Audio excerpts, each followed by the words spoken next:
So the McCall method is evolving into something that I didn't know even was available realistically. It's a coaching platform. As a business, it's a coaching platform for other athletes who want to work through their life, who want to work through psychedelics.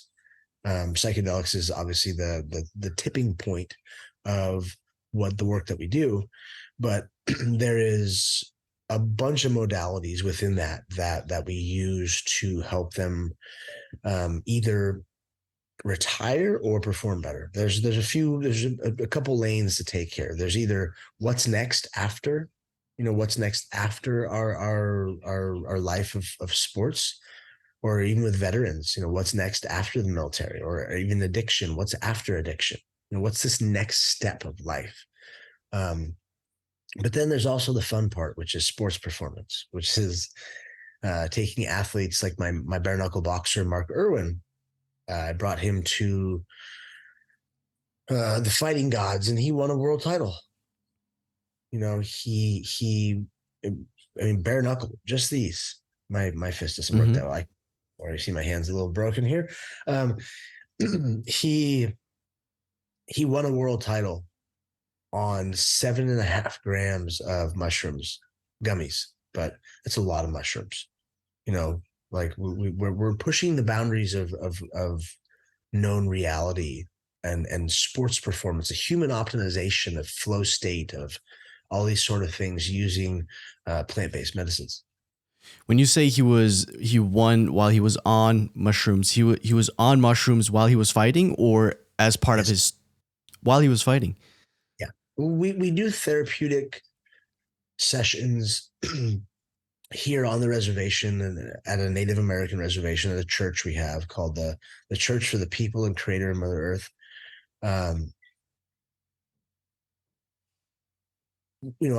part Native American, and we take it serious. We take these medicines with reverence, but much like the berserkers, we take mushrooms and we fight. We do our sport. I've got athletes that are taking psychedelics and they're surfing, they're fighting, they're racing cars, they're doing all kinds of sports. So we're seeing this level of intensity, but also this level of performance rise to a height that we've never seen before. So how and why do psychedelics work for athletes? What does it actually do?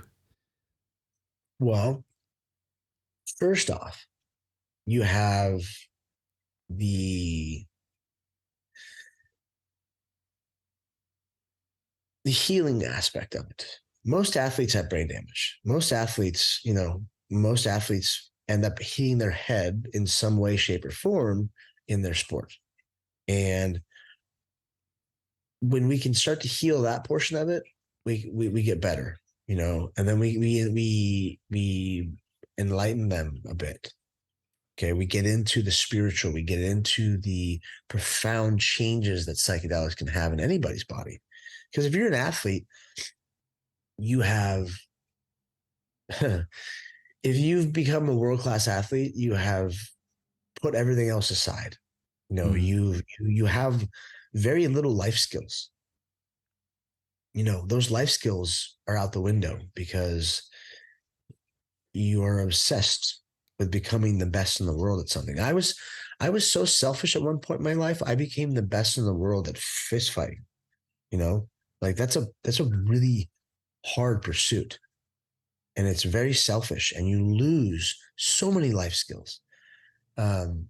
So we can, help people heal, help people learn these sort of things, and become a better version of themselves.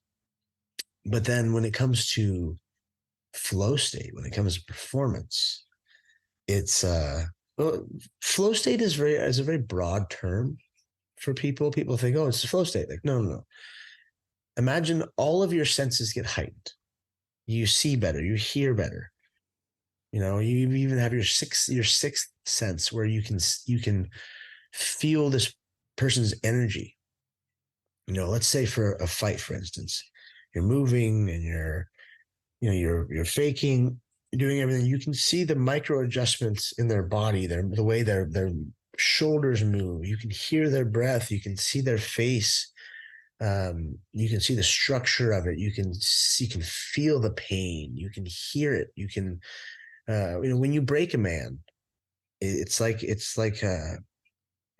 can feel it. It's this visceral response of a snap of twigs, and you get much more heightened of that sort of stuff, to be able to perceive those things when you're on psychedelics while performing. And so you have all of your senses are heightened. Your kinetic efficiency goes through the roof. You're it's not like a steroid where you're going to actually be able to, like testosterone, for instance, is going to make you physically lift more weight, Mm. but it makes your body move more efficiently. Kinetic efficiency is the flow state, is the movement, the flow, everything, how it goes. And then also the creativity behind, um, behind our movements, the things you haven't gone on, the things you haven't gone for in a fight ever, or you've seen on TV that you want to try. You could try it mid-match.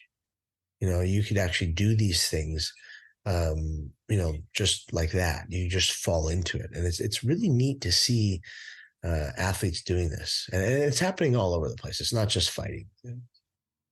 Wow, that's really interesting. So you're not really tripping while you're integrating the psychedelics, in the sense that, well, like, I couldn't imagine, like, you couldn't function properly if you're tripping too much. Well, most people know, most people take a microdose. They get a little buzz, a little buzz, but they're not tripping. Mm. I did a jujitsu match on Saturday for an organization called Subversive, and I took enough where I was tripping. The wall, I went to go pee before, and the walls were breathing. And I was like, cool, okay, that's enough acid for me. Um, so some of us like to be high. Some of us like that. We like to be tripping. Mark, for instance, Mark Irwin is his name. He took 7.5 grams. That's enough to put most people into orbit. That's 3.5 grams is where people have therapy. So you have a microdose, which is like a microdose you're not supposed to feel. So realistically, a microdose is supposed to be 150 milligrams and below, but I guess it's up to half a gram, which is weird.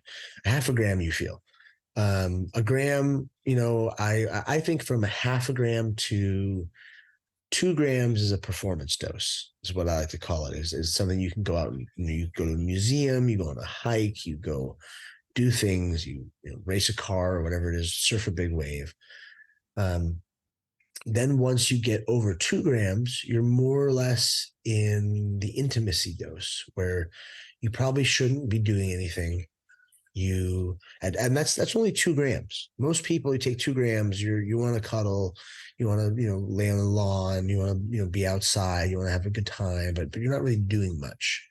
And then therapy, where you have these outer body experiences, start at about 3.5 grams. I've seen people have outer body experiences with 1 gram, 2 grams. It's wild, but 3.5 is usually the threshold. Mark was at 7.5, and he climbed into a ring and fought someone. Wow. I was on 5 grams in his corner. So we were super high.